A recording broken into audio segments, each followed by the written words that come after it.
Yeah, so we're just at a new place at Warden at the moment. Just a clean-up crop we've put in a few months ago. Got some nice rain on it, and we're just going to fatten some lambs now. We just weaned them off a couple of weeks ago, and yeah, it's just a clean-up crop to start the renovation process into the new perennial pastures here. This is a crop of Sub-Zero. It's about 4 kilos of Sub-Zero seed here, and it's been in about 9 weeks now, so it's looking pretty good. And rough figures, how much per hectare do you think that's cost you to get back in, given it was a pretty rough paddock to start off with? Yeah, pretty rough paddock and a lot of thistles, a lot of weeds, but we've put about $160 a hectare into it, including fertiliser and diesel, and yeah, it's looking pretty good so far. So that's a pretty quick turnaround, 9 weeks back to first grazing. Why did you choose this species? Was it so that you could get milk yield sooner? Yeah, it's quick and yeah, it's relatively cheap in the system. We're pretty familiar with it, and yeah, it produces really good. You know, the lambs grow really well off it. So now that this paddock's in a brassica, did you take soil tests before you planted, and is part of the whole renovation program with the aim to get it back to perennials in the future? Yeah, we took soil tests, surface, 0 to 100 mil, and then we took some deep cores as well. So we've got a pretty good idea what's happening, and we've put a bit of lime out as well, a couple of tons of lime to the hectare, but it's pretty well lacking in most nutrients. Come autumn time, when this crop's sort of starting to slow down, we get rid of most of these lambs.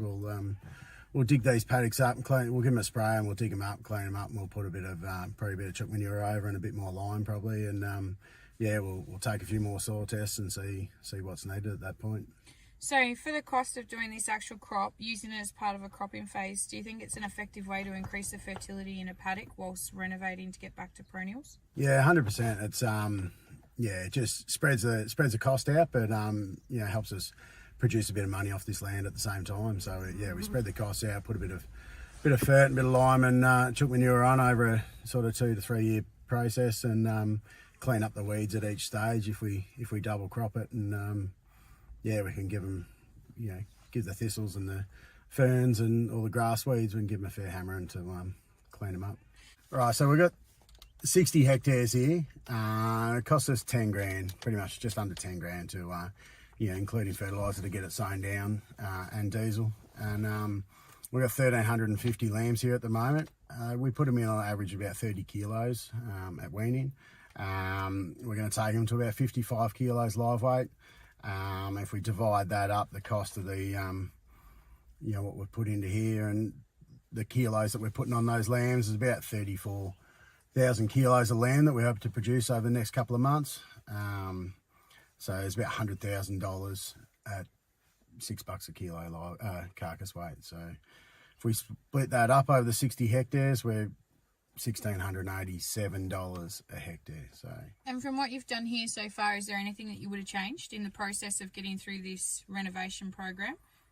I'm pretty happy at the moment. There's a few minor things. We've got a bit of bracken fern coming through, but it's a bit there's a few issues spraying the bracken ferns with plant backs on your brassica crops. So maybe if we were to wick wipe some of that bracken fern, but we're pretty limited on timing. We've only just purchased this property, so yeah, if we had bought it 6 months earlier, it would have been a different story. Yeah, look, we'll dig this country here up in the autumn time. We'll get into it fairly early. One paddock at a time. We'll plant it down to some oats and ryegrass. We'll leave the legumes out at the moment just because there's a fair problem with thistles and the broadleaf weeds. So we'll go back into oat and ryegrass crop annuals, and we'll get a cut of silage off them, and we'll just another process and clean it up. Yeah, some Saya oats and some annual ryegrass in here, and we just use that as that clean up crop through the clean up the thistles and everything else in here, and just direct drilled in, and yeah, about 125 kilos of DAP with it. So from here, we're now in nearly the first week of December. What's the plan for this paddock? We're at the end of the winter rotation. Where do we go to? Are we summer cropping this as well? Yeah, so we'll try and get as much of this trash under control as we can.